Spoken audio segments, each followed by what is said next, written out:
Kristen shares a relevant story of an acute stressor which caused a heart attack in a football fan with a compromised cardiovascular system.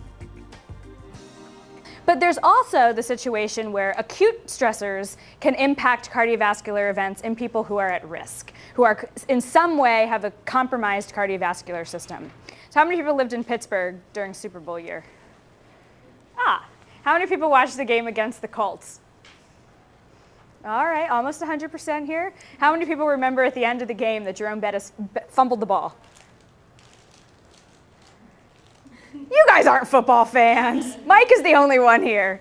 So it's the end of the game. It's against the Colts. Steelers are not favored to win. Peyton Manning's all over the news. Gonna go to Super Bowl. And what happens? It's right at the end of the game. Jerome Bettis fumbles the ball. The Indianapolis Colts recover it. They can go back down the field to score. People are thinking that Steelers are going to lose and Jerome Bettis is going to retire on a fumble. This is pretty devastating, isn't it? Oh, yes. Now you're all football fans. Oh, yes, Kristen, it's devastating.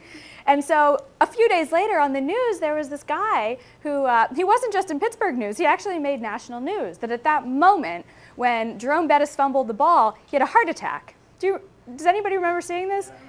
Yeah, so this is an example of he had a compromised cardiovascular system, and that acute stressor, that rush of adrenaline, actually was the trigger for his heart attack.